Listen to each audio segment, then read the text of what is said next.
15 दिसंबर एतवार का दिन है। हम फरगाना में हैं और फरगाना के साथ बिल्कुल ही शहर है मर्गिलान।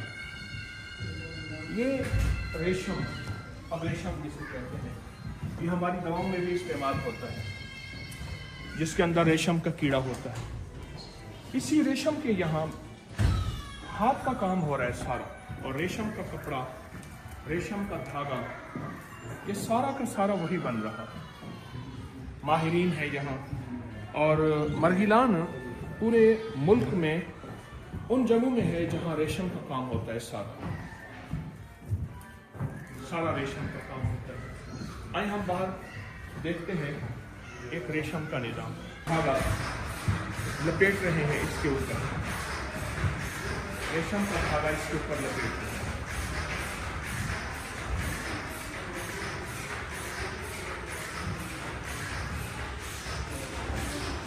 धागे को सीधा करते हैं, फिर धागा इस पे लपेटते हैं। वो सारी रेशम की खड्डियां हैं।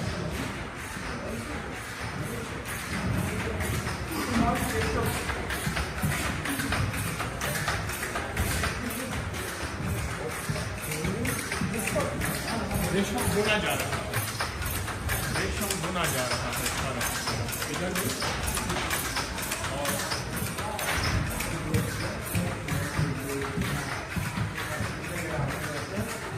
सारा रेशम बुना जा रहा है।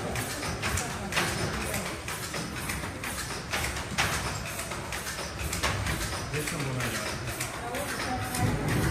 जन्नत में रेशम का तस्करा, सुंदरतन व खुदरम व इस्तबरक, अल्लाह मेरी जेर ज़बा की कहीं बेशी माफ़ करे। जन्नत में रेशम का तस्करा, और यहाँ रेशम, ये रेशम का कपड़ा है जो बन बन के आ रहा है। ये रेशम है सारा, ये देखिए, ये रेशम है, ये रेशम है सारा, और रेशम का कपड़ा है।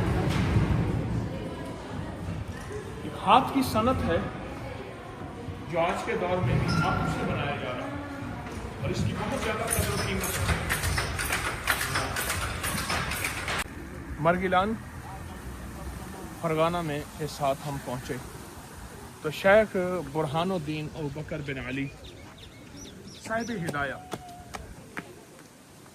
उनकी चिल्लागाह, उनकी जगह, उनकी जाए पैदाइश, हम वहाँ पहुँचे हैं इस वक्त। शेख बुरहानुद्दीन, ये शेख बुरहानुद्दीन की चिल्लागाह है।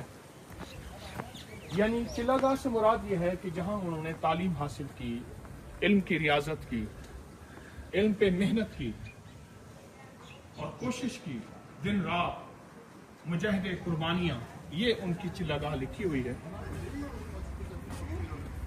और उन्होंने बहुत ज़्यादा, अल्लाह उनको जज़ाए खैर दे, साहिब हिदाया शेख बुरहानुद्दीन यहाँ मर्गिलान के थे। असल ये लफ्ज़ जो है, जब सिकंदर यहाँ आया तो उसको, सिकंदर को यहाँ आके 2 चीज़ें दी, एक मुर्गी और नान। उसको ये चीज़ बहुत पसंद आई, उसने शहर का नाम मुर्गी नान रखा, इसलिए इसको मुर्गी नान भी कहते हैं। असल जो यहाँ के मशहूर है ये मर्गिलान है।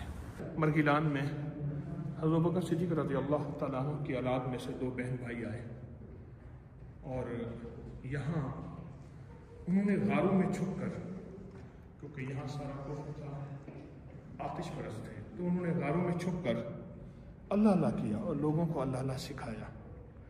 अच्छा, कहते हैं कि जब वो आए थे तो यहाँ उनके आने की वजह से वीराना था, 2 कबूतर आ गए, और फिर बढ़ते बढ़ते सखियों की सखावत की वजह से यहाँ फिर अब हज़ारों कबूतर होते हैं।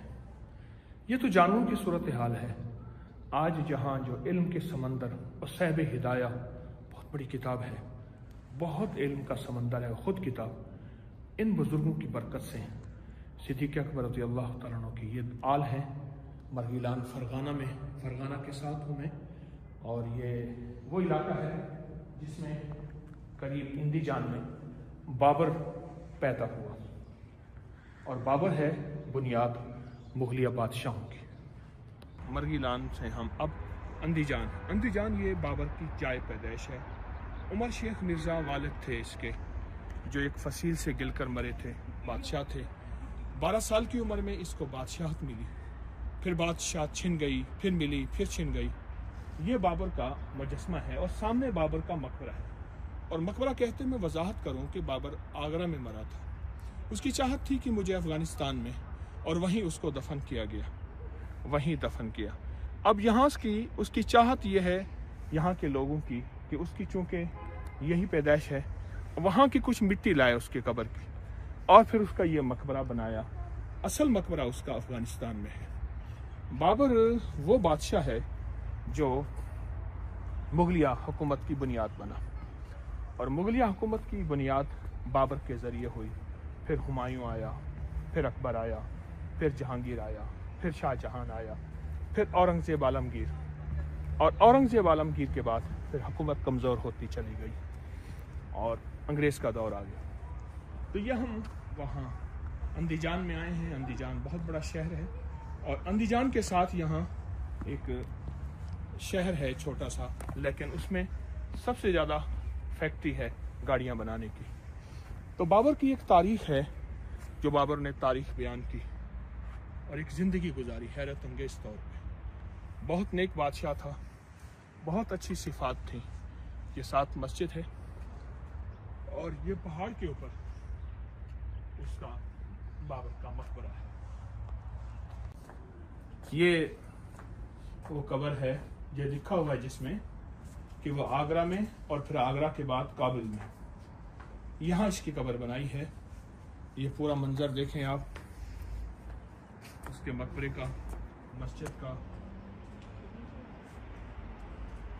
हम अंदीजान में हैं। अभी पहुंचा हूँ, बस बर्फ ही बर्फ है सारी। फरगाना से अंदीजान, कोकन और मरगिलान, तो सारी बर्फ ही बर्फ है। ताशकंद का रेलवे स्टेशन बर्फ ही बर्फ है, बहुत ज़्यादा बर्फ है। सफ़र गर्मियों के भी हों या सर्दियों के हों, सफ़र तो सफ़र है। और इंसान की ज़िंदगी असल में अज़्म के साथ हो। अगर अज़्म हो तो फिर बर्फ़ और गर्मी कुछ नहीं कर सकती, इंशाअल्लाह अल्लाह की मदद होती है। अगर अज़्म ना हो तो इंसान कुछ नहीं कर सकता। एक अज़्म लेके चल रहा हूँ, और मैं समझता हूँ कि मेरा अल्लाह मेरे साथ है, हस्बी अल्लाह। और एक रूहानी सफ़र में हूँ। अल्लाह मेरी जज्बों को भी कबूल करे और सफ़र भी कबूल करे।